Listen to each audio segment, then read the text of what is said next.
Welcome to the Success Channel. Today I'm at chapter 7 of Think and Grow Rich book of Napoleon Hill.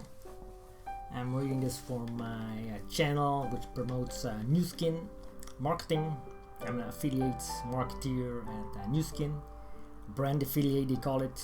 You can see my sponsor ID down below. If you want to join me, join my team, that would be great. You can also find me on Facebook, Nu Skin Affiliate Marketing, or on Instagram. My Instagram account is InstaMakeMoney. Okay, let's start from the Think and Grow Rich book from Napoleon Hill, and I was at chapter 7, how to get the exact position you desire.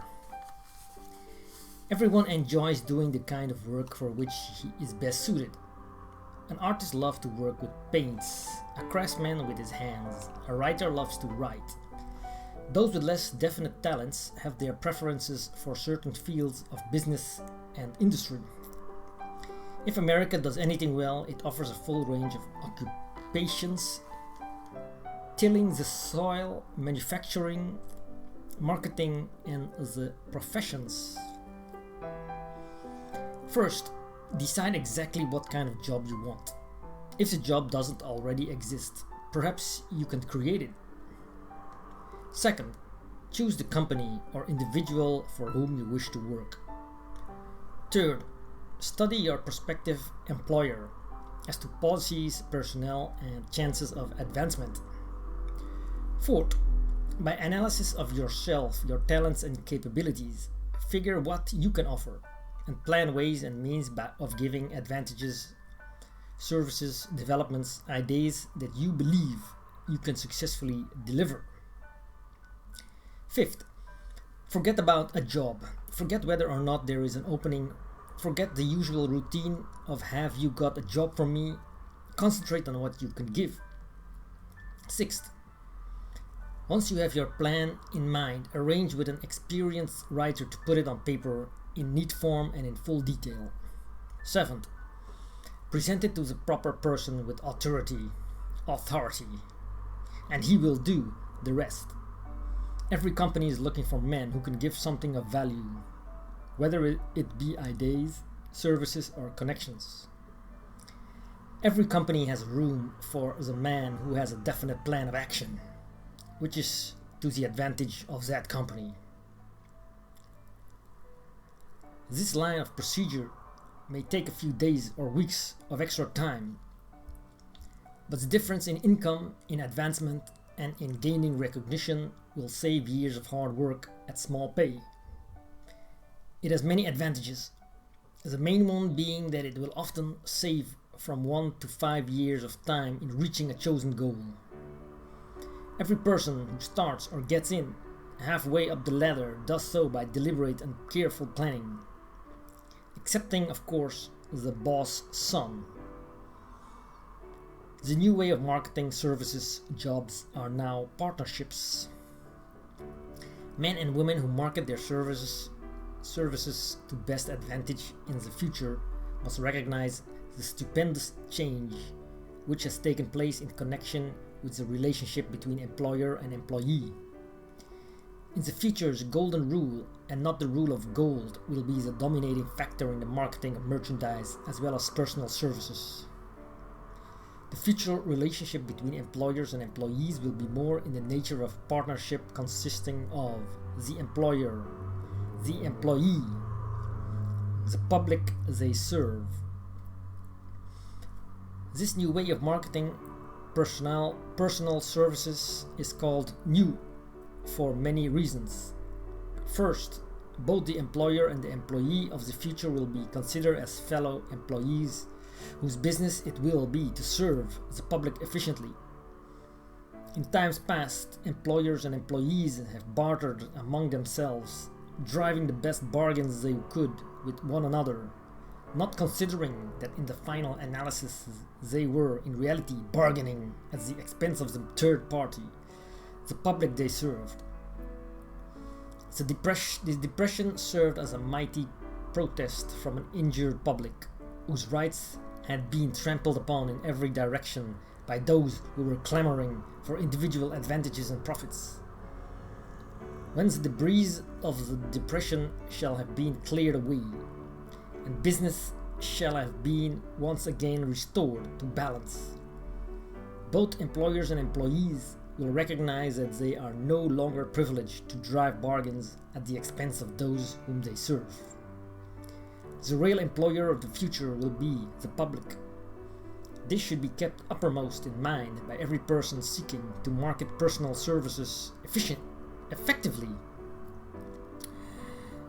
Nearly every railroad in America is in financial difficulty.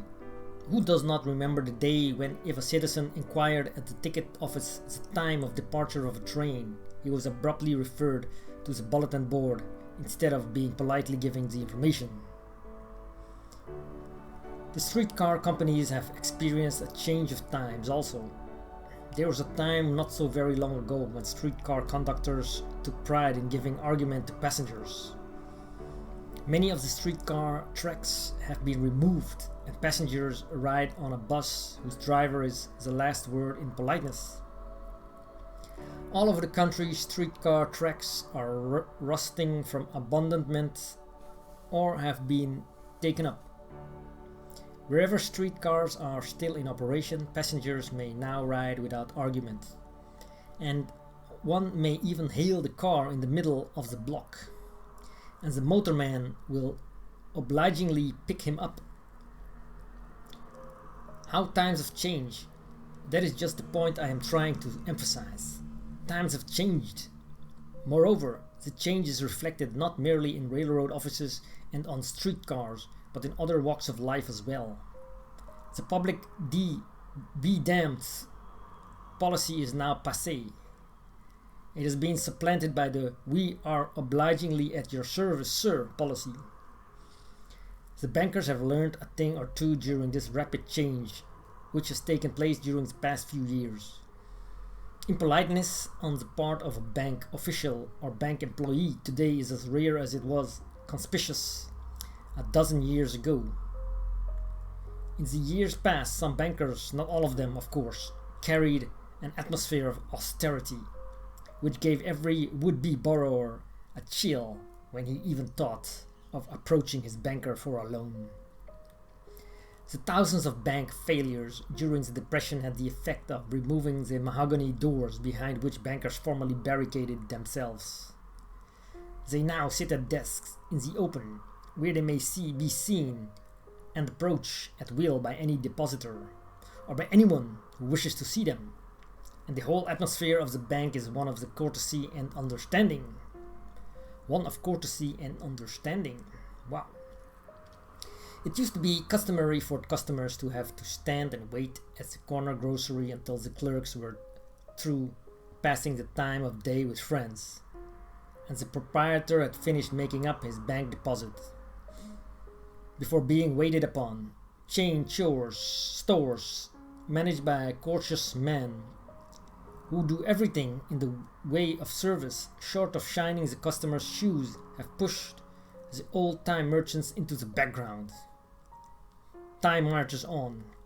Courtesy and service are the watchwords of merchandising today, and apply to the person who is marketing personal services even more directly than to the employer who he serves. Because in the final analysis, both the employer and his employee are employed by the public they serve. If they fail to serve, well, they pay by the loss of their privilege of serving. We can all remember the time when the gas meter reader pounded on the door hard enough to break the panels. When the door was opened, he pushed his way in, uninvited, with a scowl on his face which plainly said, "What the hell did you keep me waiting for?"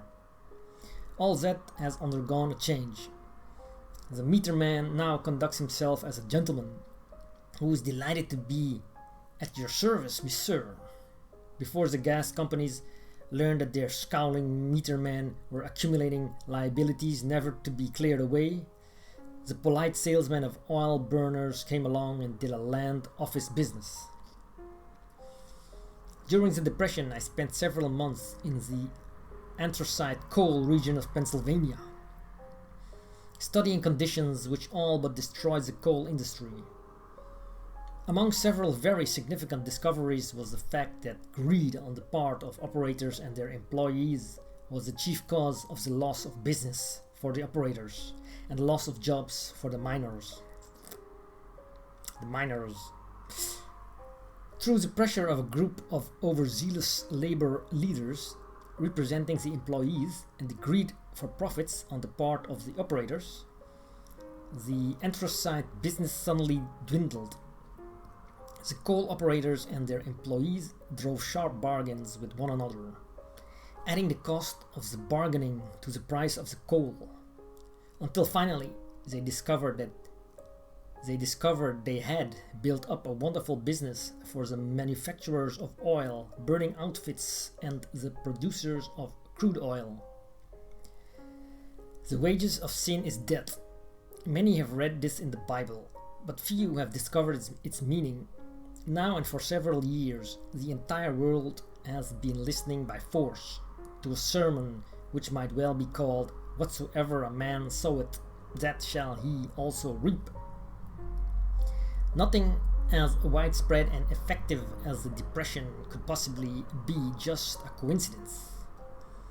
Behind the Depression was a cause. Nothing ever happens without a cause. In the main, the cause of the Depression is traceable directly to the worldwide habit of trying to reap without sowing. This should not be mistaken to mean that the Depression represents a crop which the world is being forced to reap without sowing, without having sown.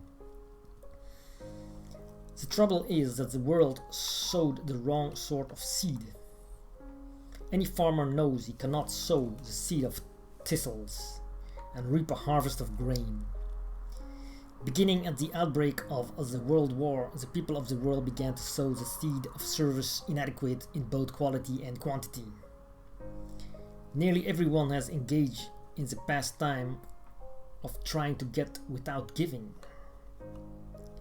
These illustrations are brought to the attention of those who have personal services to market, to show that we are where we are and what we are because of our own conduct.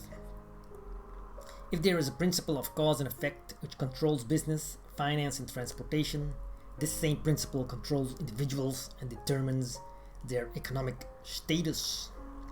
Thank you for watching this part of the video. I'll continue the next one with what is your QQS rating? Subscribe to my channel and join my new skin team.